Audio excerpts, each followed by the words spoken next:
Welcome back to the Wizard's Lair podcast, where we break down every episode of Wizards of Waverly Place. This is episode 2. My name is Daphne, and I'm with my husband Xander.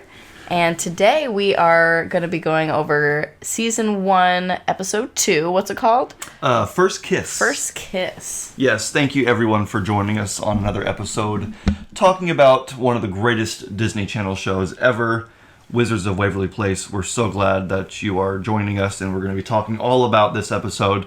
Real quickly, though, before we get in too deep into the episode, I want to wish a happy birthday to Jake T. Austin. Oh, really? Who is turning 28 on, I think, December 3rd. Oh, so great. I'm not sure. Turning how old? I'm pretty sure he's 28. That is fascinating. Which to means me. that he and I are pretty much the same age. Wow. Which is crazy to think about, because when you watch season 1 and you look at Max, he just seems so young and so little.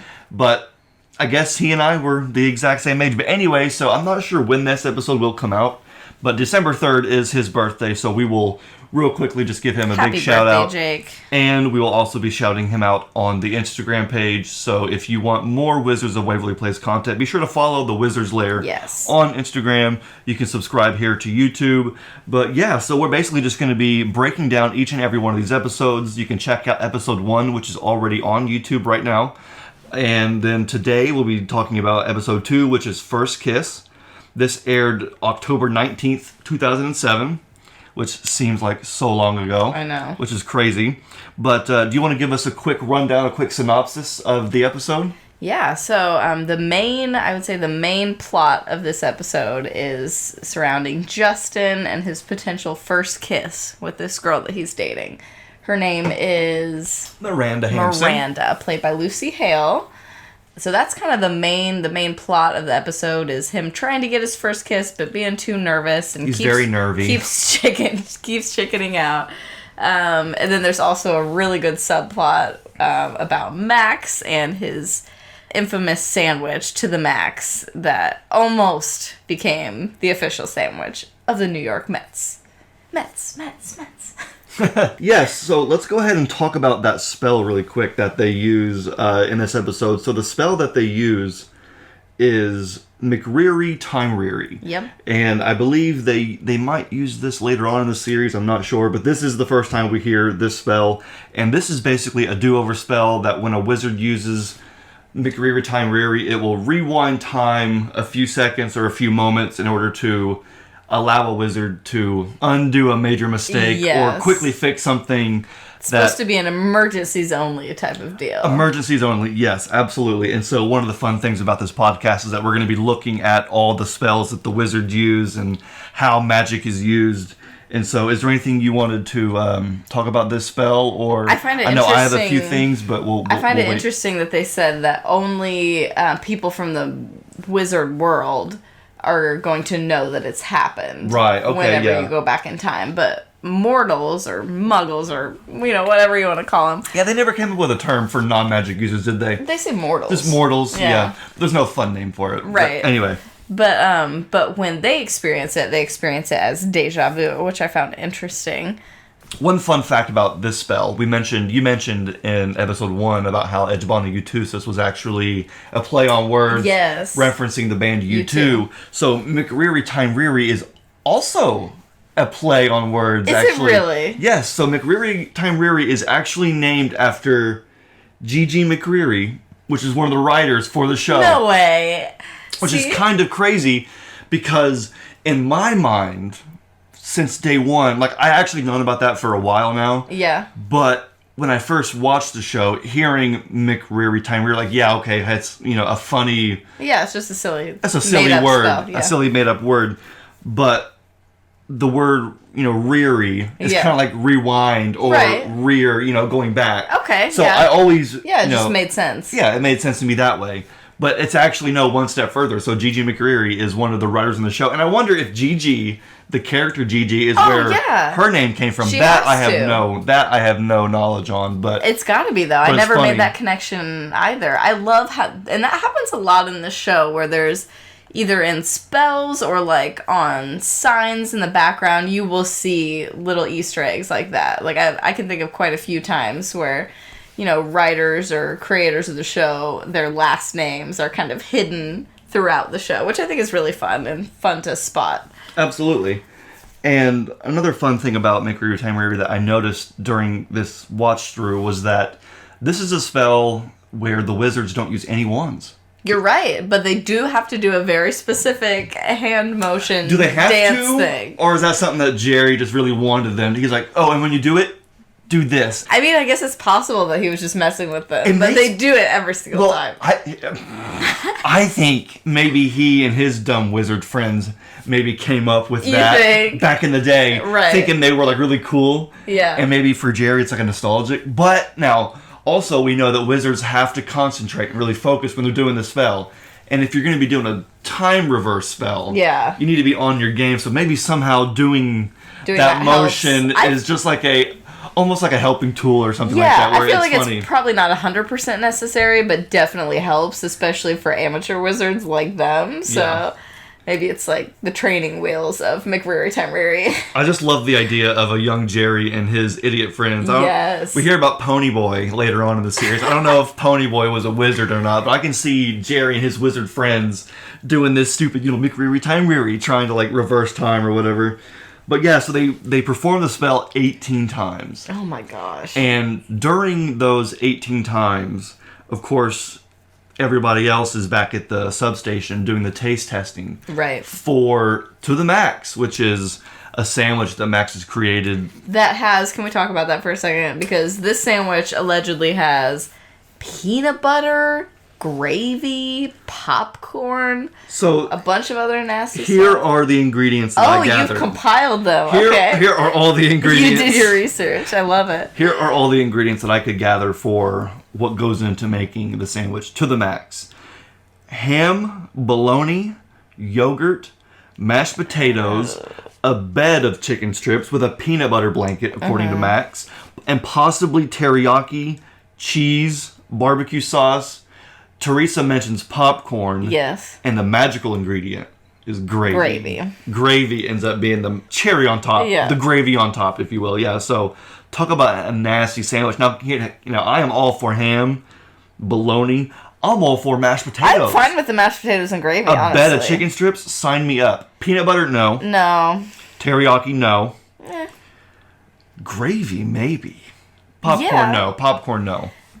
Yeah, I can see the gravy if we're sticking with like mashed potatoes and chicken and things like that, but that's a lot. But that sandwich, who was it? This backup announcer from the Mets comes in, has one bite and says, no, this has to be the new official sandwich. It's like, who is tasting that thinking, oh, this is delicious? I can't imagine. And Max tries to, with Alex's advice, tries to charge this man like $80 for the sandwich. $80 bucks, yes. And then when he gives him a look, Max says, for the senior citizen discount, it's $4. Ooh. Which is so rude. This man was like, maybe 45. Maybe 45. Yeah, exactly. So Miranda, like we said, was one of the new characters that we meet. She's only in 2 episodes, which I don't know why I thought she was in at least a couple more.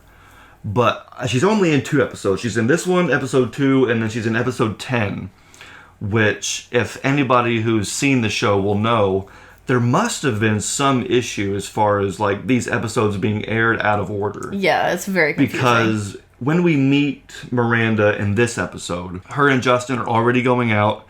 It's already a thing. It's almost as if we already know her. Right. Yet, in episode 1, the previous episode, there was no mention of her at all, or even, Justin being in a relationship. So it doesn't really seem too out of place because it's only episode 2. Right, and it's kind of like they've just recently started going out, but still, it's already established. But once you watch episode 10, it's obvious that there's something wrong because in episode 10, we actually meet her for the first time and then they start going out. Right, it makes no sense. It makes no sense, especially if you've seen episode 2. So it seems to me like they either filmed them as episode 2 was episode 10 and episode 10 was 2 and they got flipped, or maybe there was just some kind of goof in the writers. I don't know. They thought we wouldn't notice, but we did. Well, we definitely do. But either way, it is what it is. But yeah, so played by Lucy Hale, of course, who would go on to play in the iconic show Pretty Little Liars, which I did not really watch that show. But me neither, but still, I know it's super popular. Still, yeah, very widely successful. Harper's character is in this episode as well. This is the first time that we hear Harper mention that she makes a lot of her own clothes. Did you catch that? That is true. I did hear that. That was the first time she had mentioned it. Because she made, this was one of my favorite parts, is when they were in the movie theater. Yes. And she made an outfit to blend in, like a disguise, to blend into the theater seats so that she could spy on Justin. Yeah, which was kind of funny because this was also the first time that we see Harper thirsting for Justin. That is true. Because, I mean, we all know that she has a huge... No, not the last. We know she has a huge crush on Justin, but that, again, was not established in episode 1. So here we're on episode 2, and she's got this huge crush on Justin. But yeah, she actually... It's funny because her and Alex both were at the movie theater, in that same exact theater, without the other one knowing. Yeah, so Harper was way up in the back with that theater outfit that she made. And she's up there just hiding, looking like a seat, basically, in the far back row. And then while Miranda and Justin are watching the movie, trying to, share their first kiss, Alex is behind the seat, ducked down. Yep. And it's like, how long have either one of them been there? She's all for the drama. Like, she's there for it. She's allegedly trying to help. She's trying to help, but she loves sticking her nose where it doesn't belong. Definitely. As a little sister would. Oh, one thing I did notice, which I'm sure this is completely unintentional, but, we like to read into every little thing that we see. When they were at the theater, and they had already done the McReary-Time Reary spell a million times trying to fix Justin's first kiss, which he keeps messing up somehow, over and over and over and over again. He is in the aisle talking to Alex, and Harper is right there, like less than a foot away from them, and they're just openly talking about this spell and about magic. Yeah. And I'm like, how does she not hear them? How does she really not know at this point when they're just loudly discussing it right in front of her? Yeah, Harper's standing there just waiting for her cue, right, so that she can dump this, smoothie all over Justin's head, basically. But no, she is 2 feet away, 3 feet away, and they're just talking about the do-over spell. Yep. And so my question to you is, do we count this as a potential exposure of magic? Because in episode 1, we talked about how we're going to be keeping track of how many times the Russos blatantly expose magic. Now, this one to me doesn't seem quite as... Yeah, it's a little more ambiguous. This one does not seem quite as serious, because in episode 1, Alex was... She was a tornado. Yeah, she was like a freaking nader going around in circles. It was gnarly. It was like, how can nobody... And, Teresa didn't make any kind of comment. She's like, oh, where's Alex at? Remember, Jerry comes in, well, where's Alex? And then they look around, and then they see, it's like, oh, come on. Yeah, that one was more obvious. This one, I don't think I'm going to count. Just because it doesn't seem like Harper heard them. Right. If she would have, then definitely. But it doesn't seem like she processed anything that they were saying at all. And it wasn't like a massive exposure. Like the first one in episode 1. Yeah, when she was twirling around like that. Yeah, that's where true. the wind's, obviously blowing and the clothes are flying everywhere. Like you're spinning abnormally fast. Right. So that one I think is a clear, blatant, almost exposure of magic. Whereas this one isn't quite as serious, but they do seem to almost expose magic in every episode. Yeah, just about. And a lot more than they acknowledge. Like, I know there's plenty later on that are actually acknowledged and more serious, but yeah. But there's so many little things. Oh, I'm thinking of one right now. Me too. Yeah, a big one. Me too. Wait, should we say which one or should we save it? Let's save it. Let's save it. Okay, because I'm thinking of one right now that I'm like, how is nobody... Oh, 2 in the same episode. Yeah, people, I don't know. It's in season 1, too. It's kind of like in Harry Potter, where the muggles, if you will, just seem to be completely oblivious to all of the insane stuff that's going on around them. It makes me wonder, now I should keep an eye out for everything happening around me. Yeah. And every time I see something, I'm like, nah. There's wizards. There's wizards about. They're using their magic. Speaking of wizards and using their magic, so obviously we hear...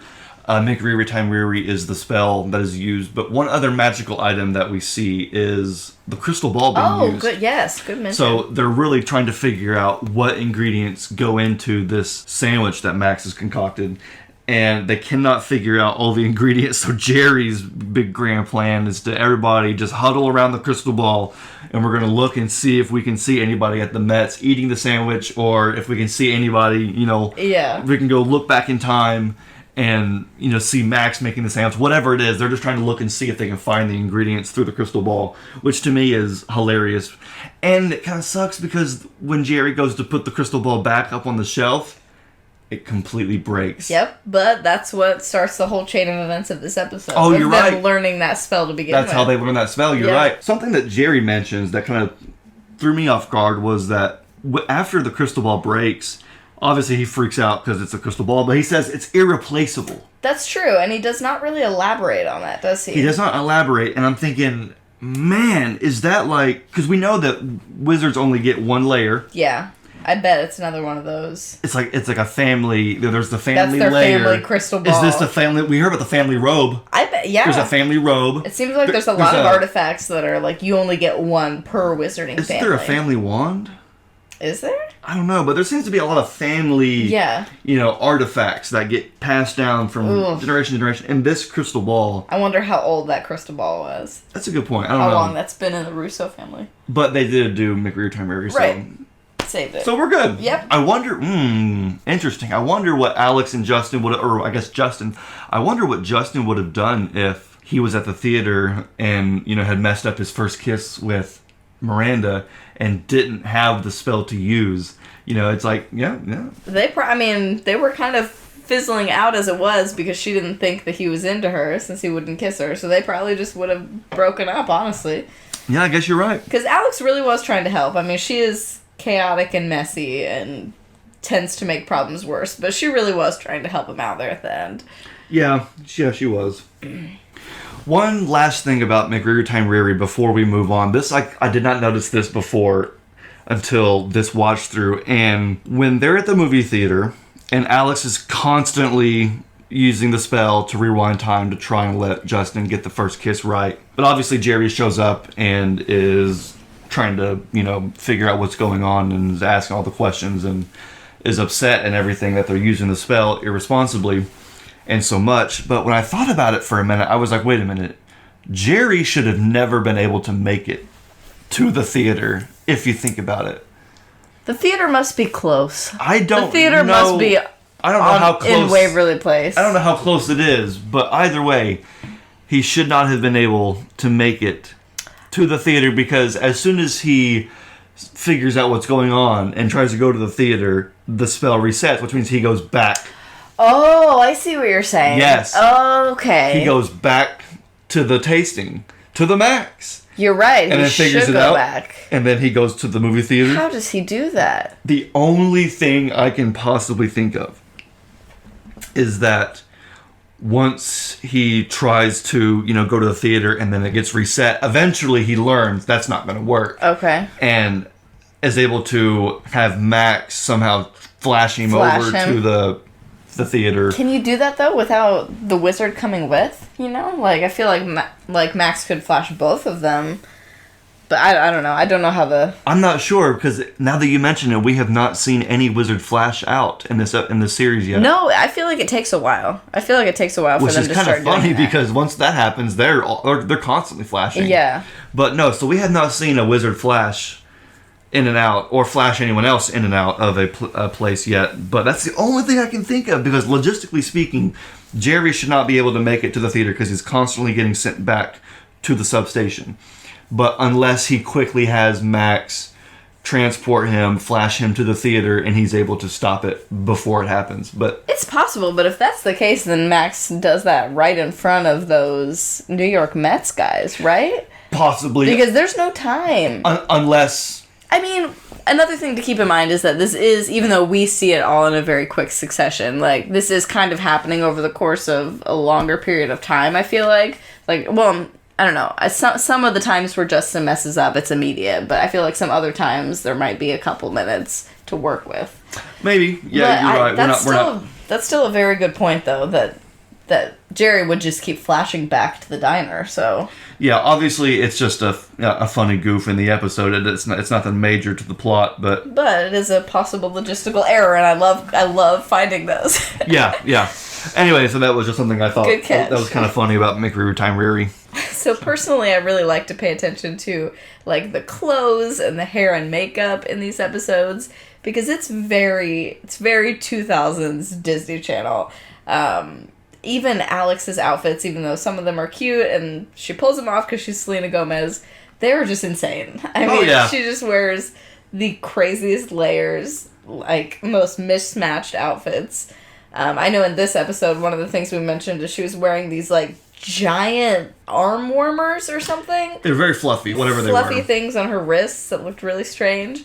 And then, as far as hair and makeup goes, I don't know what happened in this episode, but for some reason, Alex has an obscene amount of blush on. I thought she had a rash. Like, it looks like she has, like, rosacea on her face. Yeah. Because it is just, like, two, like, bright red blobs on her cheeks. I thought it was really cold in the studio that day. It's, like, aggressive. Like, I know that, like, you know, when doing makeup for TV, especially for teenagers and kids, you want them to look younger, so you give the rosy cheeks or whatever, but somebody went overboard in this episode, and it's all that I could see the entire time.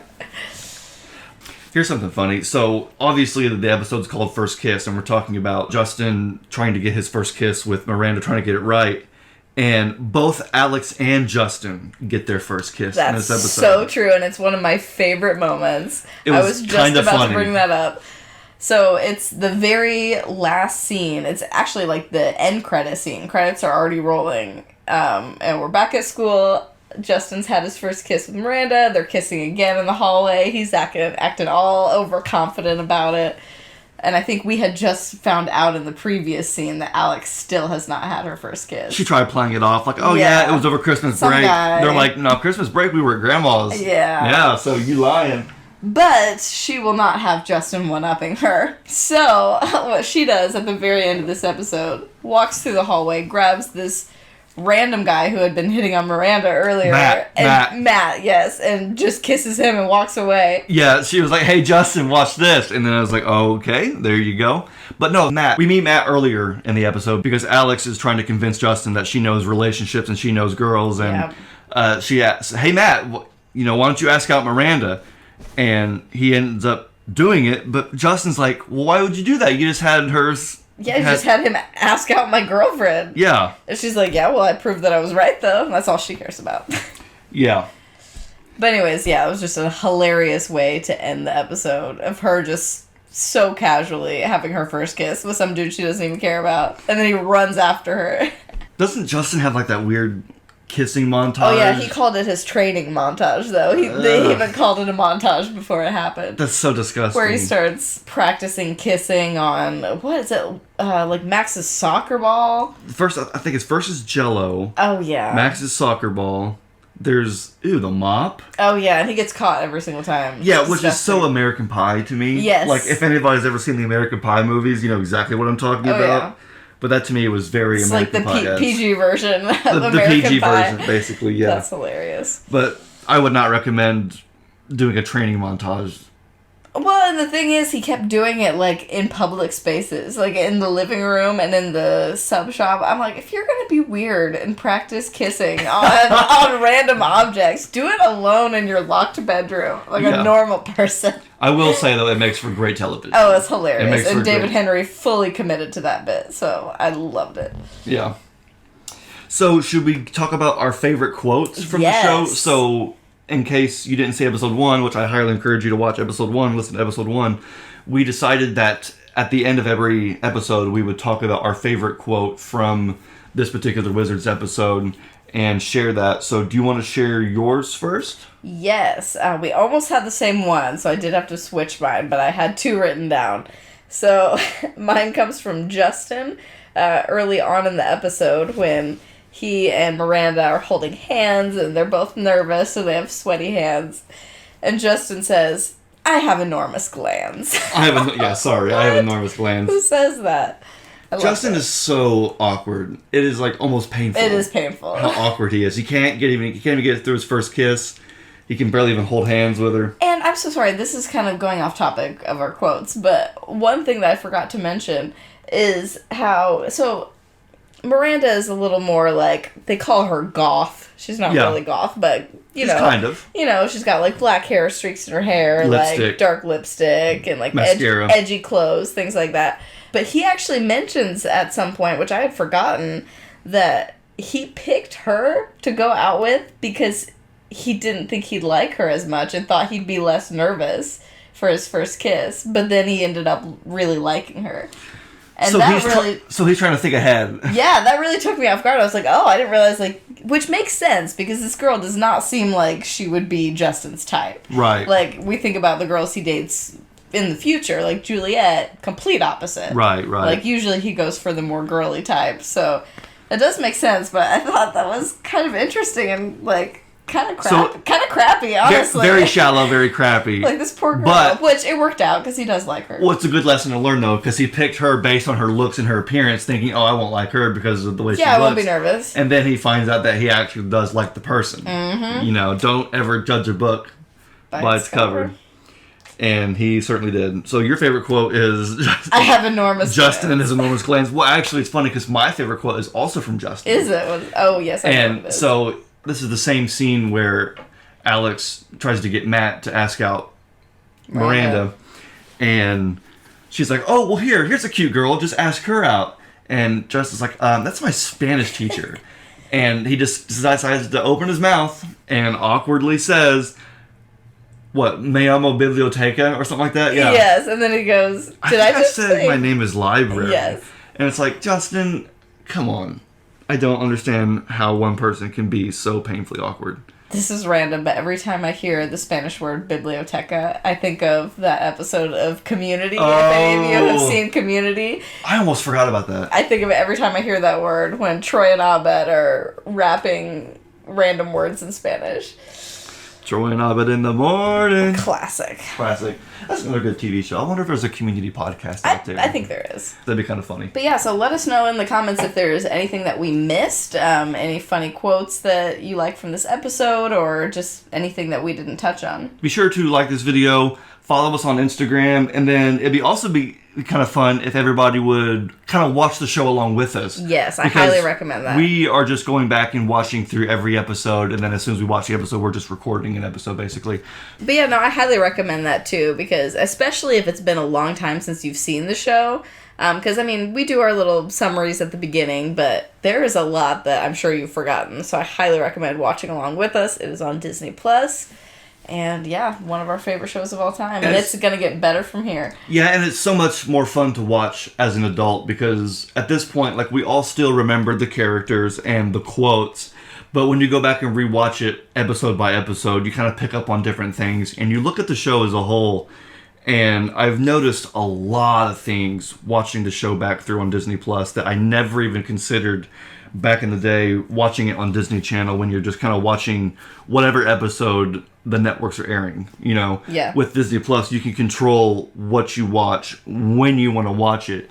And so I've noticed all these little different things that the creators put throughout the show that we all just missed back when we were kids and teens. So that's kind of the point of this podcast, is just to go back and enjoy something from our childhood and our teenage years and just kind of escape from the everyday grind and, you know, just be entertained. So thank you so much, everybody, for listening to us blab on about this wonderful Disney Channel show. And we will see you next time on the Wizard's Lair podcast. My name is Xander. My name is Daphne. Bye-bye. See you guys next time.